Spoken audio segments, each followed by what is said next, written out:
বিশ্লেষণ আছে, ওয়াও কোন কোন জায়গাতে ব্যবহার হয়, ওটা গ্রামারের দিক, আমি ওই দিক যাচ্ছি না এখন।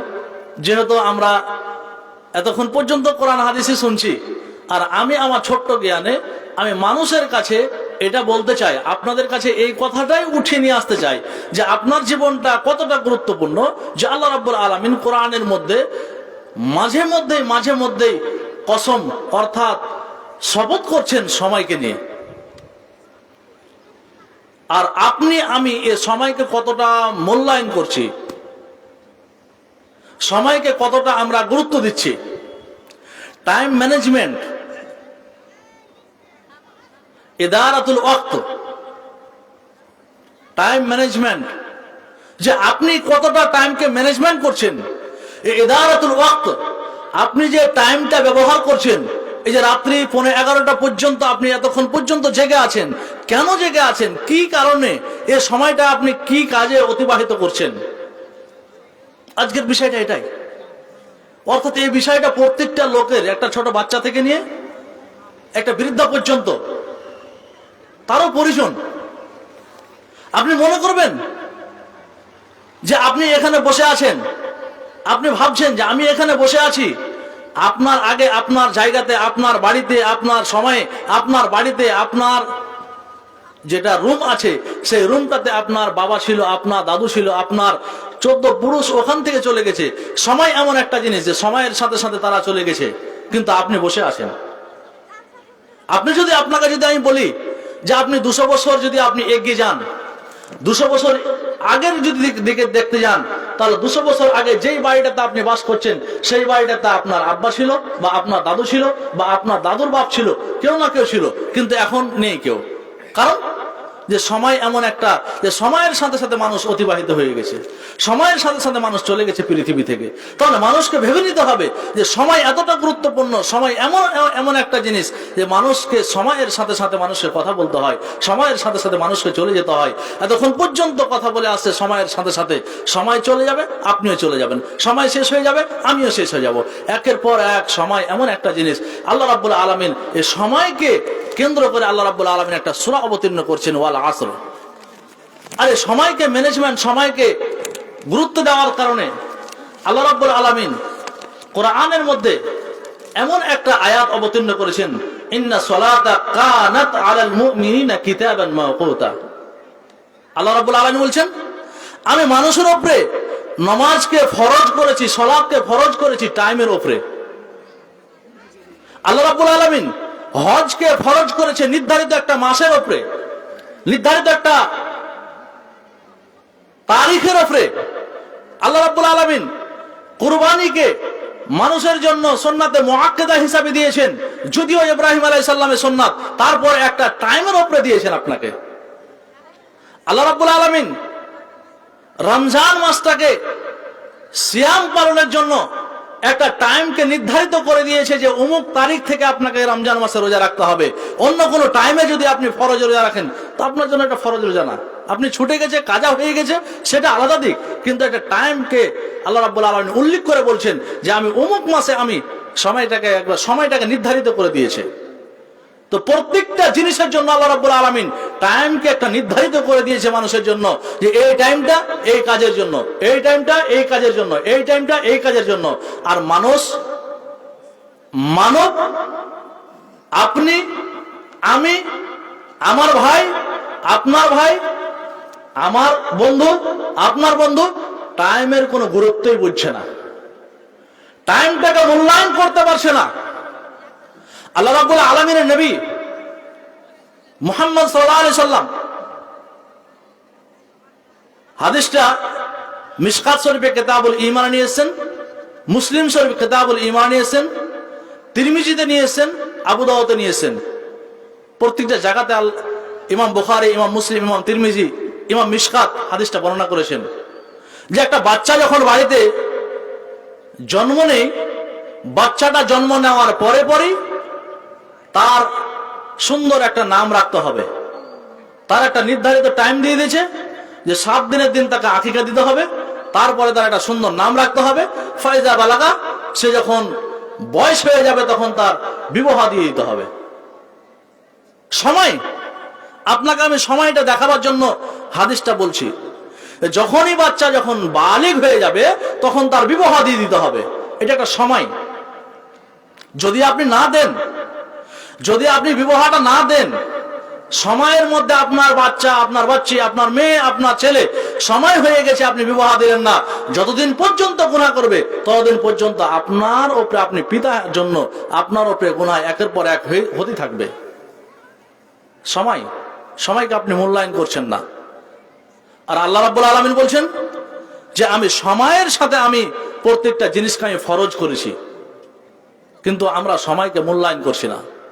আপনি দেখুন আপনার বাড়িতে, আপনার পাড়াতে এখন এই বর্তমানে আপনি দ্বীনি জালসাতে বসে আছেন, শায়েখ সভাপতি করছেন, আমরা বসে আছি, আমরা শুনছি, কোরআন হাদিসকে মূল্যায়ন করছি, সময়কে গুরুত্ব দিচ্ছি, তার কারণে বসে আছি। আর কিছু সংখ্যক লোককে আপনি দেখেন যে ও বসে বসে গেম খেলছে, সময়কে তার কাছে মূল্যায়ন নাই। সময়টা কি জিনিস সে বুঝতে পারছে না, যে সময়টা কিভাবে তাকে অতিবাহিত করতে হবে, সময়টা কি জিনিস তাকে জানতে হবে, সেটা সে বুঝতেই পারছে না। ওর কাছে সময় বললে কিছুই নেই। এই কারণে মাওলানা ভালো করে জানছেন, এই কারণে সরকার একটা সময়কে নির্ধারিত করে দিয়েছে, এত বছর হলে 4 ক্লাসে, এত বছর হলে 5 ক্লাসে, সে ও ক্লাসে যাক আর না যাক অটোমেটিক সে উপরে উঠতে আছে। সময়টা দেখুন কত, আপনি সময়কে মূল্যায়ন করছেন না। আপনি একজন মুসলিম, আমি একজন মুসলমান, অথচ আমি সময়কে মূল্যায়ন করছি না, সময়ের গুরুত্ব দিচ্ছি না। কিন্তু সরকার এমন একটা কাজ করেছে যে যদি কোনো বাচ্চা ক্লাস 5-এ যদি 12 বছর, 11 বছর, 10 বছরে ভর্তি হয়, তাহলে অটোমেটিক তার সময়ের সাথে সাথে তার ক্লাস বেড়ে যাবে। আপনি যান স্কুলে, চাহে না যান। তাহলে একজন শিক্ষিত লোক, মুখ্যমন্ত্রী হোক বা শিক্ষামন্ত্রী হোক, সে সময়কে মূল্যায়ন করে সে সময়ের সাথে সাথে চলে যাচ্ছে। কিন্তু আপনি এমন একজন লোক যে আপনি সময়কে মূল্যায়ন করতে পারলেন না, সময়কে বুঝলেন না, সময়কে গুরুত্ব দিলেন না, সময়ের কিছুই জানলেন না। আপনার জীবন থেকে সময় চলে যাচ্ছে, সময় চলে যাচ্ছে, সময় চলে যাচ্ছে, আর আপনি বলছেন আমার বয়স এখনো হয়নি। এবার আসেন আল্লাহ রাব্বুল আলামিন কি বলছেন, ওয়ালা আসর ইন্নাল ইনসানা লাফি খুসর। আল্লাহ রাব্বুল আলামিন বলছেন আসরের টাইমের কসম, আসরের টাইমের শপথ নিচ্ছেন, আর বলছেন কি ইন্নাল ইনসানা লাফি খুসর। নিশ্চয় যে ব্যক্তিগণ, যেই লোকগুলো, যেই মানুষগুলো সময়কে মূল্যায়ন করলো না, সময়কে দাম দিল না, সময়কে জানলো না, সময়ের সাথে ভালো ব্যবহার করলো না, আল্লাহ রাব্বুল আলামিন বলছে তারাই ক্ষতিগ্রস্তের মধ্যে। আপনার ছেলে রাত্রি 12টায় বিছানাতে ল্যাপের তলে মুখ রেখে আপনার ছেলে ফেসবুকে, মেসেঞ্জারে কার সাথে কথা বলছে সে বুঝলো না, সময়টাকে এইভাবে শেষ করে দিল। এবার ভেবে নিতে হবে যে আপনার ছেলে ক্ষতিগ্রস্তের মধ্যে আছে। শুধু আপনার ছেলে না, আপনিও ক্ষতিগ্রস্তের মধ্যে আছেন। শুধু আপনার জন্য না, আপনার গ্রামটাও ক্ষতিগ্রস্তের মধ্যে। আপনার গ্রাম না, আপনার পাড়া, আপনার এলাকা, আপনার দেশ, প্রত্যেকটা জিনিসই সময়ের সাথে চলছে। সময়কে আপনি মূল্যায়ন করবেন না, আপনার সময়ের সাথে সাথে আপনার জিন্দগি শেষ হয়ে যাবে। এইভাবে আপনার জিন্দগি শেষ হয়ে যাবে, কিন্তু আপনি সময়কে মূল্যায়ন করতে কখনো পারবেন না। নচেত আপনাকে চিন্তা ভাবনা করে আপনাকে এগিয়ে যেতে হবে। আল্লাহ রাব্বুল আলামিন বলছেন ইন্নাল ইনসানা লাফি খুসর, নিশ্চয় মানুষ ক্ষতিগ্রস্তের মধ্যে। ওই সমস্ত মানুষ ক্ষতিগ্রস্তের মধ্যে যারা সময়কে পাওয়ার পরে সময়কে মূল্যায়ন করলো না। যখন আপনার কাছ থেকে সময় চলে যাবে তখন আপনি বুঝতে পারবেন যে আমি কি করেছি পৃথিবীতে। আপনার সময়টাকে আপনি ভাবলেন না। কিয়ামতের দিন আল্লাহ রাব্বুল আলামিন দুটো জিনিসের হিসাব বেশি বেশি নেবে। তার মধ্যে হচ্ছে একটা যে আপনার কাছে আল ওয়াক্ত, যে সময়। আল্লাহ রাব্বুল আলামিন আপনাকে জিজ্ঞাসা করবেন যে আপনাকে 60 বছর, 65 বছর, 100 বছর, 30 বছর, 20 বছর আপনাকে আপনার বয়স দেওয়া হয়েছে, আপনি এই বয়সটা কোথায় কোথায় আপনি অতিবাহিত করেছেন? আপনি আপনার এই জীবনটা আপনি কোথায় কোথায় অতিবাহিত করেছেন? কতবার আপনি অন্য মানুষের পরনিন্দা করেছেন? কতবার আপনি জেনার আড্ডায় বসে থেকেছেন? আপনি কোন টাইমে আপনি জুয়া খেলেছেন? কোন টাইমে আপনি ফ্রি ফায়ার খেলেছেন? কোন টাইমে আপনি মানুষকে গালি দিয়েছেন? এই সময়ের সাথে সবগুলোই সম্পর্ক। কারণ আপনি আপনার জীবনটা অতিবাহিত করেছেন শুধুমাত্র মানুষকে আপনি ভাবছেন যে আমি চলে যাচ্ছি, আমার পরে চলে আসবে আমার ছেলে, আমার পরে চলে আসবে আমার নাতি পোতায়, এইভাবে আপনার জীবনটাকে আপনি অতিবাহিত করেছেন। কিন্তু আপনি কখনো ভাবতে পারেন না যে আমার জীবনটা যে চলে যাচ্ছে, আমার পিছনে যে প্রজন্মগুলো আসছে আমার জন্য তারা ক্ষতির মধ্যে পড়ছে, আপনি কখনো ভাবতে পারছেন না। নচেত প্রথমত আপনার কাছে আমার অনুরোধ হবে যে আপনি সময়কে মূল্যায়ন করেন, সময়কে আপনি এমন ভাবে মূল্যায়ন করেন যে আপনি একটা মিনিট যে অতিবাহিত করছেন এই একটা মিনিটের যেন আপনার হিসাব আপনি বুঝতে পারবেন। আব্দুল্লাহ বিন মাসউদ রাদিয়াল্লাহু তাআলা হাদিসটি আপনি পাবেন ইমাম বাইহাকি রাহমাহুল্লাহ আলাইহি কিতাবুল ঈমানের মধ্যে নিয়ে এসেছেন, এবং ইমাম নাসিরউদ্দিন আলবানীর কিতাব আল ওয়াক্ত আহমিয়াতুল ওয়াক্ত এই কিতাবটি উর্দু করেছেন আব্দুল হাই লাখনবী রাহমাহুল্লাহ আলাইহি। তিনি বলছেন যে আব্দুল্লাহ বিন মাসউদ রাদিয়াল্লাহু সকাল থেকে সন্ধ্যা পর্যন্ত, অর্থাৎ ফজরের নামাজ পড়ার পর থেকে নিয়ে এশা পর্যন্ত যে সময়টাকে অতিবাহিত করতেন, এই সময় অতিবাহিতের সাথে সাথে যখন বুঝতে পারতেন যে আজকের দিনে কোনো কল্যাণ কাজ তার দ্বারাই হয়নি, অর্থাৎ সকাল হয়েছে আবার সেই দিনটা সে এশা পর্যন্ত বা মাগরিব পর্যন্ত সে কোনো একটা ভালো কাজ করতে পারেনি, সে আফসোস করত যে আমি আমার জীবনটা কি করেছি, যে আজকের দিনটা আমি এমনিতে অতিবাহিত করেছি কারণ আমি একটা ভালো কাজ করতে পারিনি। তিনি বলছেন যে আমি লজ্জিত হতাম যে আজকের দিনটাকে আমি মূল্যায়ন করতে পারলাম না, আজকের সময়টাকে আমি 12 ঘন্টাকে আমি মূল্যায়ন করতে পারলাম না, এই মতে আমি পার করে দিয়েছি। আফসোস, আমি সেই দিন আল্লাহ রাব্বুল আলামিনের কাছে আমি কি ভাবে আমি আমার চেহারাটা দেখাবো আল্লাহ রাব্বুল আলামিনের কাছে। কারণ আমাকে 19 তারিখের দিন, আমাকে 21 তারিখটা এমন ভাবে আল্লাহ রাব্বুল আলামিন আমাকে নিয়ামত হিসাবে দিয়েছিল, কিন্তু আমি সেই নিয়ামতটাকে আমি এমন ভাবে অতিবাহিত করেছি যে নিজের নিয়ামতটাকে আমি বুঝতে পারিনি, সেই নিয়ামতটাকে আমি নিয়ামত না মনে করে আমার কাছে সেটা ছিল অকল্যাণ হিসাবে আমি পার করেছি। আমি সেটাকে ভাবতে পারিনি যে আমাকে এই দিনটাতে তাসবিহ তাহলিল অনেকগুলো জিকির আজকার যেগুলো ভালো কাজ সেগুলো আমি করতে পারিনি, তাই আমি এই দিনটার জন্য আমি সেই দিন লজ্জিত মনে করতাম যে দিনটাতে আমি আমার দিনটাতে কোনো ভালো কাজ করতে পারতাম না। অথচ আব্দুল্লাহ বিন মাসউদ একজন সাহাবী, আর তিনার দ্বারাতে গুনাহ খুব কম হতো, তারপরও তিনি এই মতো বলতেন যে আমি লজ্জিত হতাম কারণ আমি সেই দিনটাতে ভালো করতে পারিনি। তাহলে আপনি আপনার জীবনটা তিনি আপনি আপনার সিনাতে হাত দিয়ে বলুন তো দেখি, আপনি একটা দিনে আপনি কতটা ভালো কাজ করছেন আর কতটা খারাপ কাজ করছেন যে আপনি আপনার সময়টাকে এইভাবে অতিবাহিত করছেন। দেখবেন অনেকগুলো লোক রয়েছে যে সে দিনটাতে একবার মসজিদের দিকে এগিয়ে যাচ্ছেন না, মসজিদ কি জিনিস বুঝছে না, মুয়াজ্জিন ডাকছে হাইয়া আলাস সালাহ হাইয়া আলাল ফালাহ আস-সালাতু খায়রুম মিনান নাওম, ফজরের আজান দিয়ে দিচ্ছে মুয়াজ্জিন, মুয়াজ্জিনের শুধু মুয়াজ্জিনের উপরে আর ইমামের উপরে আর আলেমের উপরে আর গ্রামের মহলের উপরে দায়িত্ব নয় এটা যে সে ও খালি আজান দিবার নামাজ পড়বে আর আপনি বাড়িতে শুয়ে শুয়ে বসে থাকবেন। এটাই সময়কে মূল্যায়ন করে না, সময়ের আপনার জন্য হিসাব নেবে। আল্লাহ রাব্বুল আলামিন নাই বলছেন কুল্লুকুম রাইন ওয়া কুল্লুকুম মাসউলুন আন রায়াতিহি, প্রত্যেকটা গার্জিয়ান প্রত্যেকটা মানুষকে তার প্রত্যেকটা কাজের জন্য আল্লাহ রাব্বুল আলামিন তার কাছে হিসাব বুঝে নেবেন কিয়ামতের দিন। আপনি আপনার সময়ের মালিক, আপনাকে আপনার সময় হিসাবে সময়ের জন্য আপনাকে আল্লাহ রাব্বুল আলামিন কিয়ামতের দিন জিজ্ঞাসা করবে। আপনি ভাবছেনটা কি? আপনি ভাবছেন যে আমি সময়কে অতিবাহিত করছি, আমি চলে যাব কবরের মধ্যে, আমার কি হবে জানি না, কিন্তু না, আপনাকে প্রথমত সময়ের আপনার হিসাব নেওয়া হবে। অর্থাৎ যদি আপনার কাছে প্রথম যদি হিসাব নেওয়া হয় সালাতের, তাহলে সালাতটা হচ্ছে সময়।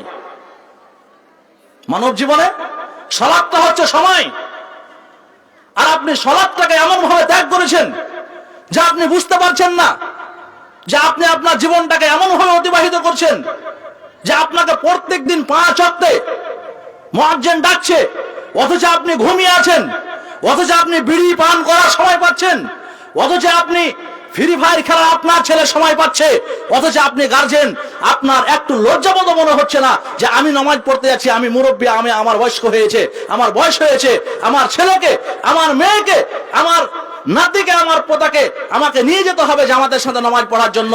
আপনি এটা কোন সময় ভাবলেন না। এই কারণে আল্লাহ রাব্বুল আলামিন বলছেন ইন্নাল ইনসানা লাফি খুসর, ক্ষতিগ্রস্তের মধ্যে ওই সমস্ত লোক যারা সময়কে মূল্যায়ন করতে পারলো না। তাই আপনি ক্ষতিগ্রস্তের মধ্যে, কারণ আপনি সময়কে মূল্যায়ন করতে পারলো না।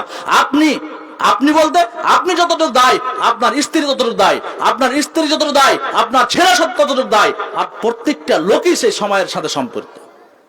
নচেত আপনাকে সময়কে মূল্যায়ন করতে হবে, সময়কে মূল্যায়ন করতে হবে।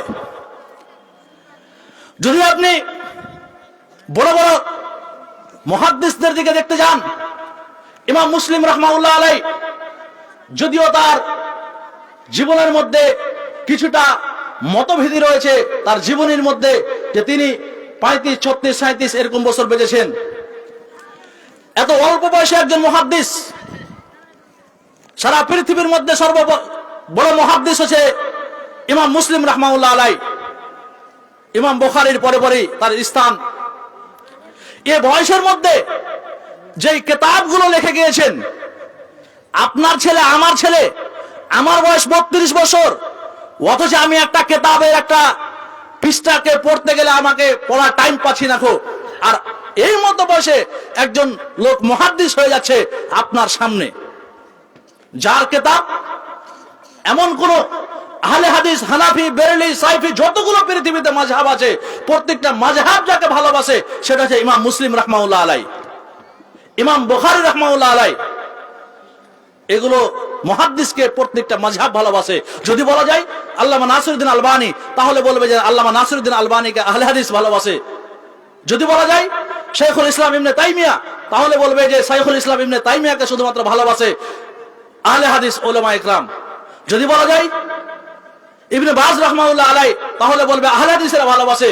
কিন্তু এমন দুজন লোকের নাম বললাম যে দুইজন লোককে পৃথিবীতে প্রত্যেকটা বাড়িতে, প্রত্যেকটা মুসলমান যাদেরকে ভালোবাসে, তারা সময়কে এমন ভাবে মূল্যায়ন করেছে, যারা এত অল্প বয়সে মুহাদ্দিস হয়ে গেছে। আর আপনি, আপনার ছেলে দেখুন তো দেখি, বয়স শেষ হয়ে গেছে, অথচ আপনার ছেলেকে যদি বলা যায় লা ইলাহা ইল্লাল্লাহ শরায়েত কতটি জানছে না, সময়কে মূল্যায়ন করতে পারেনি, সময়টা কি জিনিস বুঝতে পারেনি, এই কারণে আপনার ছেলে এখন পর্যন্ত ইসলামের মধ্যে আসতে পারেনি, এখন পর্যন্ত ইসলামকে জিনিস চিনতে পারেনি।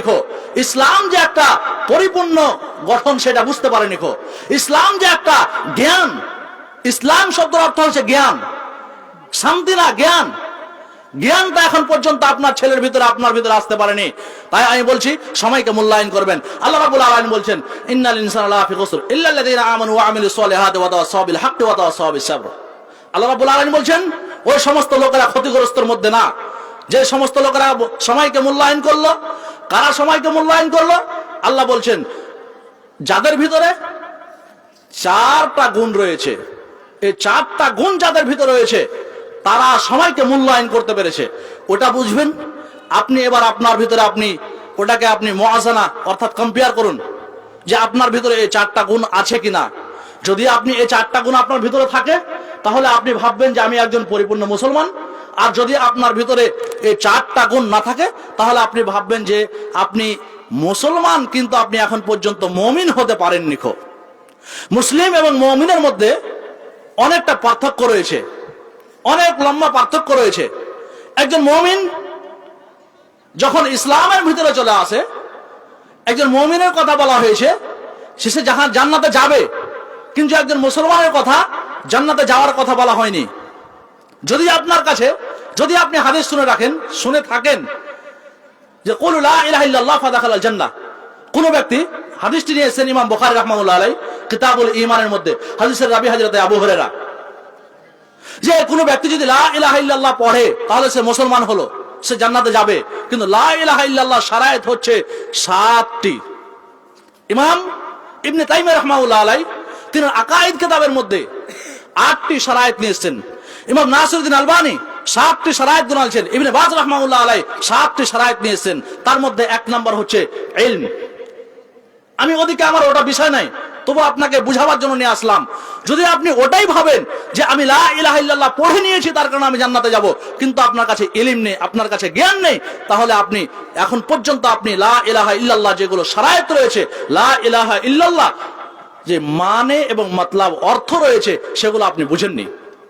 লা ইলাহা ইল্লাল্লাহ তো একটা সাধারণ লোকও পড়ে, লা ইলাহা ইল্লাল্লাহ একটা গায়ের মুসলিমও পড়ে, লা ইলাহা ইল্লাল্লাহ কাফেরও পড়ে, মুশরিকও পড়ে।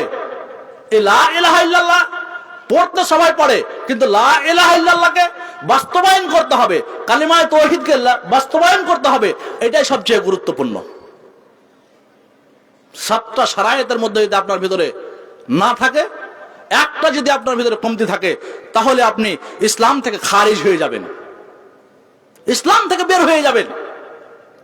তাই বলছিলাম 4টা গুণ যদি আপনার ভিতরে থাকে তাহলে আপনি ভাববেন যে আমি সময়কে মূল্যায়ন করেছি এবং আপনি সময়কে সঠিকভাবে ব্যবহার করেছেন। আল্লাহ রাব্বুল আলামিন বলেন ইল্লাল্লাযীনা আমানু, যারা আল্লাহর উপর বিশ্বাস করে, যারা আল্লাহর উপর ঈমান এনেছে। আল্লাহ রাব্বুল আলামিন এই ইল্লা এখানে হারফে ইস্তিসনা ব্যবহার করেছেন। হারফে ইস্তিসনা যে জায়গাতে ব্যবহার করা হয় সেটা খুব কঠিন জায়গা, যে এখানে খুব গুরুত্বপূর্ণ কথা ব্যবহার করা হয়েছে। গ্রামারের জায়গাতে আমি যাচ্ছি না আরবি গ্রামারের দিকে, যে খুব গুরুত্বপূর্ণ কাজের জন্য আল্লাহ রাব্বুল আলামিন হারফে ইস্তিসনা ব্যবহার করেন। ওখানে বলছেন ইল্লাল্লাযীনা আমানু ওয়া আমিলুস সলিহাত, যারা আল্লাহর উপরে ঈমান এনেছে তারা ক্ষতির মধ্যে না, তারা সময়কে মূল্যায়ন করেছে। তাহলে আপনি মনে করুন, ওই মা এবং বোন মনে করুন যে আপনি সময়টা কতটা মূল্যায়ন করেছেন, যে আপনার ঈমান পোক্ত আছে। যদি আপনি মূল্যায়ন সঠিকভাবে করে থাকেন তাহলে তো ঠিক আছে, আলহামদুলিল্লাহ, তাহলে আপনি ঈমানের মধ্যে আছেন। এবার যদি আমি ঈমানের সংজ্ঞা কোরআনের আয়াত দিয়ে বলি তাহলে আপনি বুঝতে পারবেন আপনার ঈমান কতটুকু মজবুত আছে, আপনার ঈমান কতটুকু তাজা আছে, আপনার ঈমান কতটুকু আছে। আল্লাহ রাব্বুল আলামিন বলছেন সূরা বাকারা আয়াত নম্বর 3, আল্লাযীনা ইউমিনুনা বিল গায়বি ওয়া ইয়াকিমুনাস সালাহ ওয়া মিম্মা রাযাকনাহুম ইউনফিকুন। এটা হচ্ছে ঈমানের সংজ্ঞা। সাধারণ সংজ্ঞা আমি বললাম, আমি শাব্দিক সংজ্ঞার দিকে আমি গেলাম না, কারণ আয়াত দিয়ে আমি কোট করে বলছি যে ঈমানদার ওটাকে বলা যাবে যারা গায়বের উপরে ঈমান রাখবে। তারপরে পরে গায়বের উপরে ঈমান মানে কিয়ামত কায়েম হবে, কিয়ামত হবে, হাসর নাসর আছে, একদিন মানুষকে কবর থেকে উঠা হবে, এগুলো হচ্ছে গায়ব। তারপরে পরে কি শুধু গায়বের উপরে ঈমানটা সবাই রাখতে পারে, প্রত্যেকটা লোক বিশ্বাস করে কিয়ামত কায়েম হবে। এটা কোনো এরকম লোক নাই যে বুঝে নাকো, কোনো একটা মহিলা নাই যে বুঝে নাকো।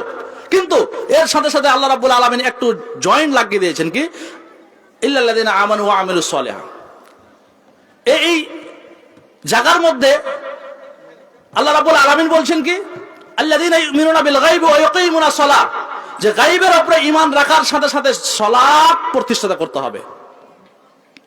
আপনি সময়কে মূল্যায়ন করবেন, সালাত প্রতিষ্ঠা করতে হবে। সময় গায়বের উপরে ঈমান আনা মানে আপনি ঈমানদার না। এর সাথে আরেকটা জিনিস মুশাবাহ, সেটা হচ্ছে কি সালাহ, নামাজ। আপনার ভিতরে যদি নামাজ থাকে, আপনি যদি সালাত কায়েম করেন তাহলে হচ্ছেন আপনি ঈমানদার। আর যদি আপনি সালাত কায়েম না করেন, সালাত প্রতিষ্ঠিত না করেন, শুধু আপনি ঈমান এনে নিয়েছেন, ঈমান আপনার পুক্ত আছে যে আপনি কিয়ামত কায়েম হবে, আর আপনি সালাত কায়েম করলেন না, তাহলে আপনি ঈমানদার না, আপনি মুমিন না। কত সংখ্যক লোক আছে আপনি দেখবেন, কত সংখ্যক লোক আছে রমজান মাস আসলে রোজা রাখে, ভাবে যে আমাকে মৃত্যু হবে, মৃত্যু আমার হবে, কিন্তু অন্য মাসে সালাত কায়েম করছে না, সালাতকে ত্যাগ করছে।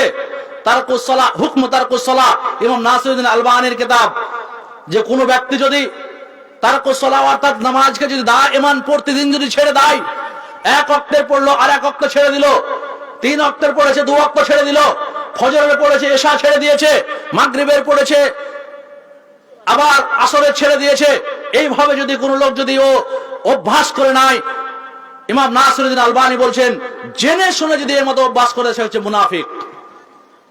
আমি 4 জন আইমায়ে আরবার যদি আমি হুকুম নিয়ে আসি তাহলে অনেক লম্বা হয়ে যাবে, সেদিকে আমি যাচ্ছি না। তাহলে যদি আপনি নামাজকে জেনে শুনে ছেড়ে দেন তাহলে সে ইসলামের দায়রার মধ্যে থাকে না।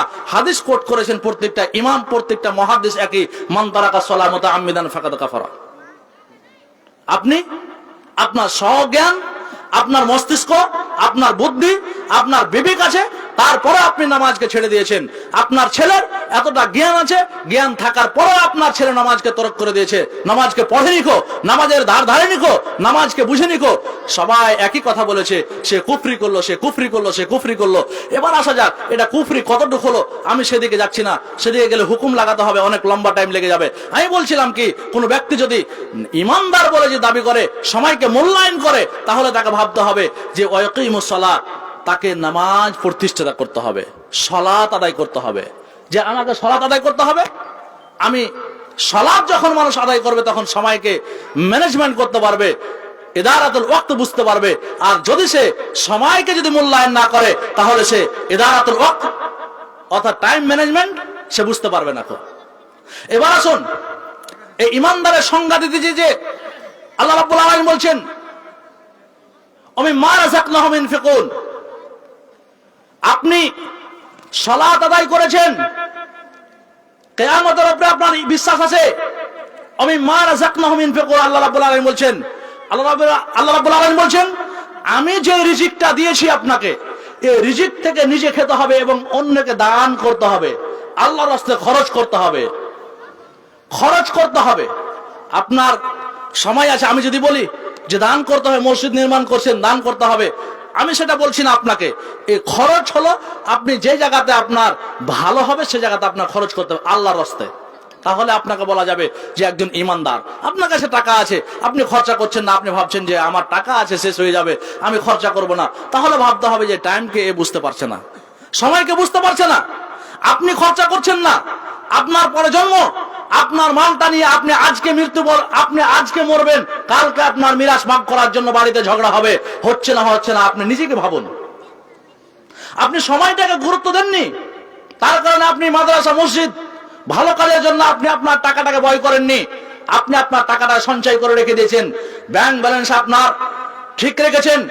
আপনার মৃত্যুর পরে আপনার ছেলে, আপনার মেয়ে, আপনার আত্মীয় স্বজন যেইগুলো আপনার ওয়ারিশ আছে, সে তারা ওয়ারিশ তাকসিম বাইনাল ওয়ারিসিন, তারা ভাগ করার জন্য, বন্টন করার জন্য তারা বাড়িতে বসে গেছে, লোকজন নিয়ে বসে গেছে যে আমাকে আজ কি ভাগ করতে হবে। নিয়ম ঠিক আছে, আদেশ কোরআন অনুযায়ী একজন লোক মারা গেলে তার মালকে 4 ভাগে ভাগ করা যায়। প্রথম তার ওসিয়ত পূর্ণ করতে হবে, দ্বিতীয় তার কাফন দাফন করতে হবে, তৃতীয় তার ঋণ পরিশোধ করতে হবে, চতুর্থ তার ওয়ারিসদের মধ্যে তার মালটাকে বন্টন করে দিতে হবে। সব ঠিক আছে, কিন্তু আপনি বেঁচে থাকা অবস্থায় কেন দান করলেন না? মিম্মা রাযাকনাহুম ইউনফিকুন, আপনি কেন আপনার সময়টাকে মূল্যায়ন করতে পারলেন না? আপনার জীবিত সময় কেন আপনি দান করতে পারলেন না?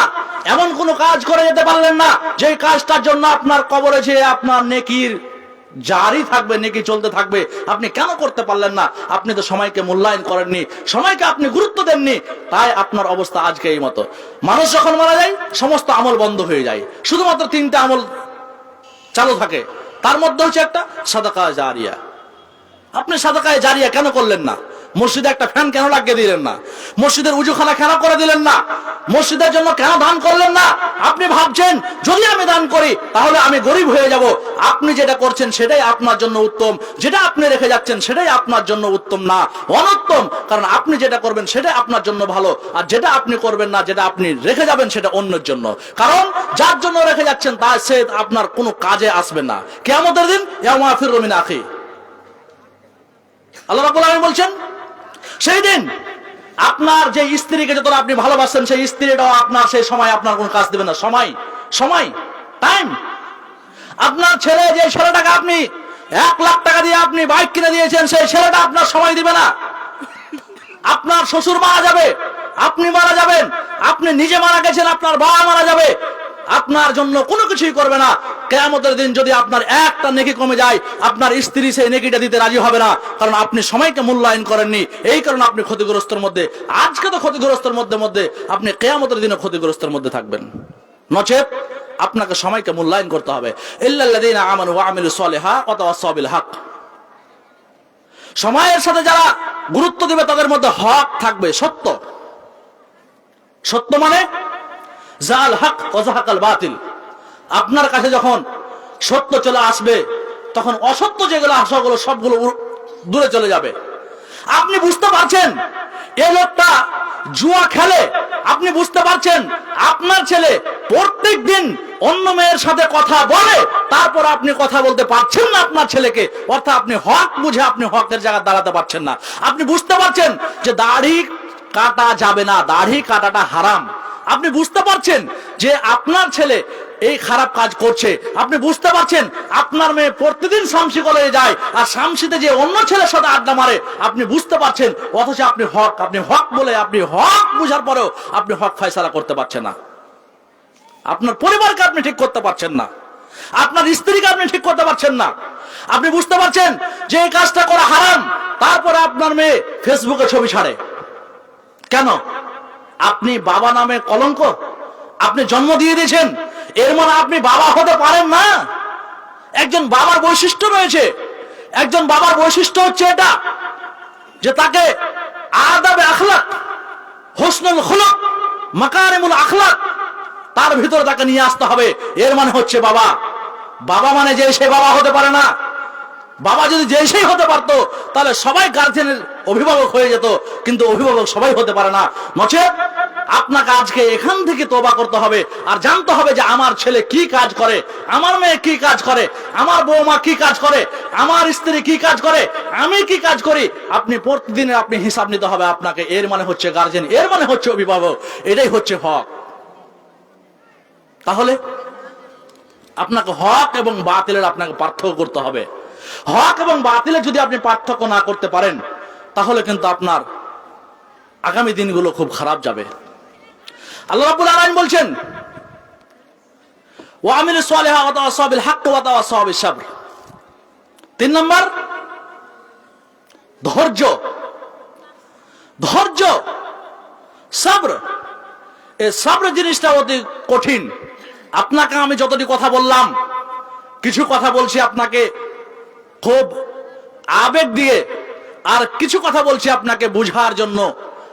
আমি যেটা বলেছি আপনাকে হয়তো হাদিস কোরআন দিয়ে বেশি বুঝার জন্য একটু তাকিদ দিয়ে, এর মানে আপনাকে ধৈর্য ধরতে হবে যে যেই কথাটা বলে গিয়েছেন উনি, ওনার কথাটা আমাকে মূল্যায়ন করতে হবে।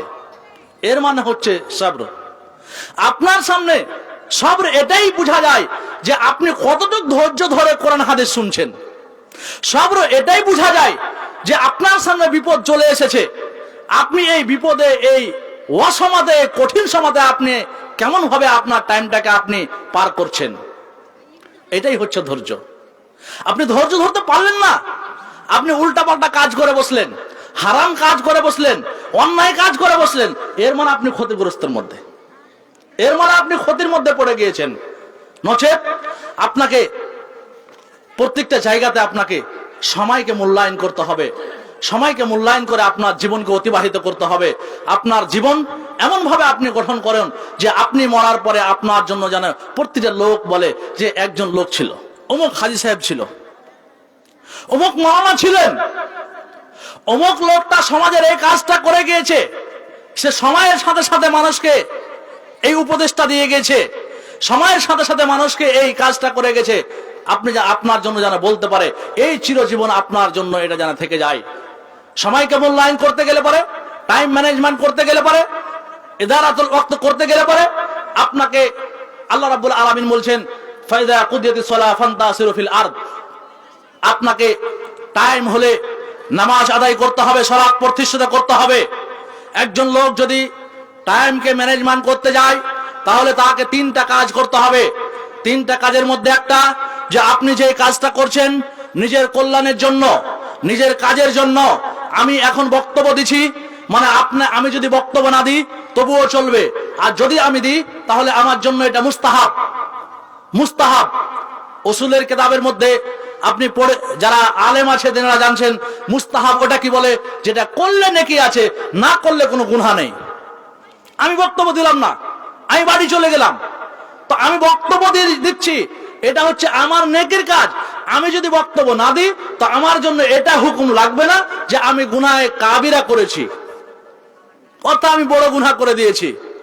এটা আমার জন্য হুকুম লাগবে না যে আমি বড় গুনাহ করে দিয়েছি, এটা আমার জন্য হুকুম না। আমি বক্তব্য দিচ্ছি মানে ভালো কাজ। প্রথম আপনাকে দেখতে হবে আপনি যে কাজটা করছেন সেটা আপনার জীবনের জন্য কতটুকু উপকার। 1 নাম্বার, আপনি করলে ভালো, না করলে ভালো না। উদাহরণস্বরূপ আপনার জামাই বাড়িতে আছে, আপনার মেয়ের বিবাহ দিয়েছেন, আপনার জামাইয়ের সাথে যদি আপনি কথা বলেন তো আপনার জন্য এটা ভালো। আপনি না কথা বললে, আপনার বাড়ি এসছে, আপনি আজানের টাইম হয়েছে, আপনি মসজিদ চলে গেছেন, আপনার জামাইয়ের সাথে আপনি কথা বলেননি, তাহলে এটা আপনার জন্য গুনাহ হয়ে যাবে না? এটা আপনার জন্য গুনাহ না? আপনি বললে ভালো, আর না বললে আপনার জন্য ভালো না। দ্বিতীয়তে, আপনি যে সময়টা আপনি নির্ধারিত করা আছে আপনার জন্য, দিন রাতে 24 ঘন্টা, এই সময়টাকে আপনাকে এইভাবে আপনাকে মেনটেন করতে হবে যে আমি যে সময়টার উপরে অতিবাহিত করছি, যেটা আমার জন্য, আমার জীবনের জন্য জরুরি। আল ওয়াক্তু জরুরি ইনসান, প্রত্যেকটা ইনসানের জন্য টাইম হচ্ছে জরুরি। প্রত্যেকটা মানুষের জন্য টাইম হচ্ছে অতি খুবই জরুরি। যে আপনি যে টাইমটা ব্যবহার করছেন, এই টাইমটা আপনাকে লক্ষ্য রাখতে হবে, এই টাইমটাতে আমি যে কাজটা করব, সেই কাজটা যেন আমার কোনো হারাম কাজে না চলে যায়, হারাম কাজে না চলে যায়। তীর্থতে আপনি আপনার টাইমটাকে এভাবে আপনি ভাগ করবেন যে আপনার টাইমের ভিতরে কোনো খারাপ কাজ হয়ে গেছে, যে খারাপ কাজটা আপনাকে ইসলাম থেকে খারিজ করে দেয়, অর্থাৎ ইসলাম থেকে বের করে দেয়। যে মতো এমন কিছু কাজ, শিরিক করে নেওয়া, শিরিক করতে গেলে সে মুশরিক হয়ে যাবে। শিরিক যারা করে তারা কি হবে? মুশরিক। মুশরিক কারা হয়? যারা মূর্তি পূজা করে, যারা মাজারে পূজা করে, যারা কবর পূজা করে, তারা মুশরিক। তো আপনার টাইমের ভিতরে যদি এরকম কোনো কিছু হয়ে যায়, তাহলে আপনাকে ভাবতে হবে যে আপনি টাইম ম্যানেজমেন্ট করতে পারেননি। আল্লাহ রাব্বুল আলামিন টাইম ম্যানেজমেন্ট করার জন্য সিস্টেম করে দিয়েছেন 5 ওয়াক্তের সালাত। কোন ব্যক্তি যদি 5 ওয়াক্তের সালাতকে ঠিকভাবে কায়েম করে, 5 ওয়াক্তের সালাতকে ঠিকভাবে আদায় করে, তাহলে তাকে ভাবতে হবে যে টাইম ম্যানেজমেন্ট করে নিয়েছে। আপনি ফজরের সালাত আদায় করেন, আপনার পুরো দিনটা এমন ভাবে পার হবে যে আপনি ভাববেন যে আপনার টাইমটাও একদম লম্বা হয়ে গেছে। যে ব্যক্তি ফজরের সালাত আদায় করে, তাকে দেখবেন যে তার টাইমই শেষ হচ্ছে না, তার টাইম শেষ হচ্ছে না। কারণ 5টার সময় আজকে আজান দিয়েছে, 5টাতে আজান দিয়েছে মানে 5:30 জামাত, 5:30 জামাতের পরে আর আপনি ঘুমালেন না, তাহলে আপনি যতক্ষণ বেঁচে থাকলেন, যতক্ষণ আপনি ঘুমালেন না, 10টা 11টা পর্যন্ত আপনার কাজ শেষ। এই কারণে দেখবেন নিজামিয়া মাদ্রাসা যেগুলো আছে, সে মাদ্রাসাগুলোতে সকাল সকাল ক্লাস হয়। কেন ক্লাস হয়? যে সকালের একটা বরকত রয়েছে, আর সকালে সবকিছু সেরে নেওয়াটা ভালো। ওরা টাইমকে ম্যানেজমেন্ট করে, টাইমটাকে বুঝে, টাইমটাকে গুরুত্ব দেয়, টাইমের একটা মূল্যায়ন করে। কিন্তু আপনি যখন আপনার বাড়িতে যখন 10টা নাস্তা পানি করার পরে আপনি যাচ্ছেন জমি চাষ করতে, কিছুক্ষণ পরে জোহর আজান দেবে, আর আপনি জোহরের সালাতটা আপনি ত্যাগ করে দেবেন, তাহলে ভাবতে হবে যে এই টাইম ম্যানেজমেন্ট করতে পারো না, সালাতকে এইভাবে আপনি ছেড়ে দিলেন। আবার আপনি বাড়ি আসলেন, আসরের টাইম হয়ে গেল, গোসল পানি করতে, আপনি খাওয়া দাওয়া করতে, আপনি আপনার দোস্তের সাথে, আপনি আপনার ছেলের সাথে আপনি চলে গেলেন বাজারে, ভাবতে হবে আসরের নামাজ আপনি ত্যাগ করে দিয়েছেন, তাহলে আপনি টাইম ম্যানেজমেন্ট করতে পারেন না। আবার দেখবেন আপনি বাজার থেকে আস্তে আস্তে আপনার সন্ধ্যা হয়ে গেছে, মাগরিবের আজান হয়ে গেছে, আপনি মাগরিবের নামাজকে ত্যাগ করে দিয়েছেন, দোস্তের সাথে ঘুরতে, ছেলের সাথে ঘুরতে, বন্ধুর সাথে ঘুরতে, মানে আপনি টাইম ম্যানেজমেন্ট করতে পারেননি। আপনি বাড়ি আসলেন, 8টা বেজে গেছে, আপনার মনে হচ্ছে না যে আমি আর সালাত আদায় করি, আপনি শুয়ে পড়লেন, মানে আপনাকে ভাবতে হবে আপনি টাইম ম্যানেজমেন্ট করতে পারেননি। একজন লোকের নাম বলছি, আপনি আপনারা হয়তো জানেন, অনেক লোক শুনেছেন, আশরাফুল হক থানভী রাহমাতুল্লাহ আলাইহি, আশরাফ আলী থানভী রাহমাতুল্লাহ আলাইহি হানাফি মাযহাবের একজন বড় লোক। আমি মুহাদ্দিস বলবো না উনিকে, উনি একজন বড় আলেম ছিলেন, আশরাফ আলী থানভী রাহমাতুল্লাহ আলাইহি। কামেলের সিলেবাসে ওনার জীবনী লিখতে আছে। তো উনি 82-83 বছর বয়স বেঁচেছিলেন। এই 82-83 বছর বয়সে 2000-এর বেশি কিতাব লিখে ফেলেছেন। কতটি বললাম? 2000-এর বেশি। 2000, 82 বছর বয়সে 2000-এর বেশি কিতাব লিখে ফেলেছে। কেন? উনি বলছেন যে যখনই সুবহ হতো, যখনই সকাল হতো, সকাল থেকে নিয়ে আমার একটা টাইমটাকে আমি মেনটেন করার জন্য আমার একটা সূচিপত্র ছিল, যে এই টাইমে আমি এতটুকু কাজ করব, এই টাইমে আমি এতটুকু কাজ করব, এই টাইমে আমি এতটুকু কাজ করব। প্রত্যেকটা প্রত্যেকটা বিষয়ে তার কিতাব লেখা হয়েছে। তাহলে বুঝেন তো দেখি যে উনি কতটা টাইমকে ম্যানেজমেন্ট করে চলেছে, আর আপনি কতটা টাইমকে ম্যানেজমেন্ট করছেন। আপনার বয়স এখন 70 হয়ে গেছে, আপনার বয়স এখন 50 হয়ে গেছে, অথচ আপনি টাইমের সাথে আপনার কোনো সম্পর্ক নেই, টাইমের সাথে আপনার কোনো সম্পর্ক নেই, আপনি টাইমকে এইভাবে শেষ করে দিচ্ছেন। যা হোক, আমি আমার বক্তব্য দীর্ঘায়িত করব না, কারণ টাইম লম্বা করার কারণ নেই। যদি আমি টাইম লম্বা করে রাত্রি 11টা, 11:30, 12টা নিয়ে যাই, তাহলে এই কারণে আপনি সালাত ত্যাগ করবেন, এটা সত্য। কারণ আপনি এখান থেকে যাবেন, যাওয়ার পরে আপনি ঘুমিয়ে যাবেন, আর আপনার এই ঘুমের কারণে ফজরের সালাত ছুটে যাবে। আর ফজরের সালাত ছুটে যাওয়া মানে আমি বক্তব্য দিচ্ছি, তার কারণে আপনি সালাত ত্যাগ করেছেন, মানে আপনার গুনাহ আমারও গুনাহ। নচেত লম্বা আর করছি না, এখান থেকে টাইমকে শেষ করে দিব। আমার সর্বশেষ অনুরোধ আপনাদের কাছে যে আপনারা সময়কে মূল্যায়ন করুন, নিজের জীবনকে অতিবাহিত করুন সময়ের সাথে, সময়কে গুরুত্ব দেন, সময়কে বুঝেন। একটা বাচ্চা যেভাবে সময়কে মূল্যায়ন করতে শিখবে আপনার কাছ থেকে, তাই আপনি সময়কে মূল্যায়নের জন্য আপনার কাছে আমার অনুরোধ হবে যে আপনি যে সময়টুকুকে আপনি অপচয় করেছেন সে সময়টুকু আপনি ব্যাকআপ করেন, আবার আপনি ফিরিয়ে নিয়ে আসার চেষ্টা করেন যে আমি কিভাবে সেই জায়গাতে এসে পৌঁছতে পারি। একজন লোক যদি সময়কে বুঝে নেয় তাহলে সে সাকসেস হবে, এটা 100%। একজন লোক সময়কে যখন বুঝে নেবে সে 100% সাকসেস হবে। তাই আপনাদের কাছে আমার অনুরোধ হবে যে আপনারা সময়কে মূল্যায়ন করেন এবং সময়কে মূল্যায়ন করে আপনার জীবন অতিবাহিত করবেন, এটাই আপনার কাছে আমার অনুরোধ। সর্বশেষ আল্লাহ রাব্বুল আলামিনের কাছে আমরা দোয়া করব, আল্লাহ রাব্বুল আলামিন যেন আমাদেরকে সময়ের গুরুত্ব, সময়কে বুঝে চলার তৌফিক দান করেন, আমিন। আল্লাহ রাব্বুল আলামিনের কাছে আমরা দোয়া করি যে আল্লাহ রাব্বুল আলামিন, আমরা জেনে বুঝে অনেক গুনাহ করে ফেলেছি এই সময়ের মধ্যে। আল্লাহ রাব্বুল আলামিন আমাদের যেন জেনে বুঝে যতগুলো গুনাহ হয়েছে সে গুনাহগুলোকে যেন ক্ষমা করেন, আল্লাহুম্মা আমিন। আল্লাহ রাব্বুল আলামিনের কাছে আমরা সর্বশেষ দোয়া করি যে আল্লাহ রাব্বুল আলামিন যেই উদ্দেশ্যে, যেই আশা নিয়ে এই দিনই জালসা কমিটিগণ আয়োজন করেছে তাদের মাকসাদ, তাদের উদ্দেশ্য আল্লাহ রাব্বুল আলামিন যেন পূর্ণ করেন, তা সকল পড়েন আমিন। ওয়া আখির দাওয়ানা আলহামদুলিল্লাহি রাব্বিল আলামিন। আসসালামু আলাইকুম ওয়া রাহমাতুল্লাহ।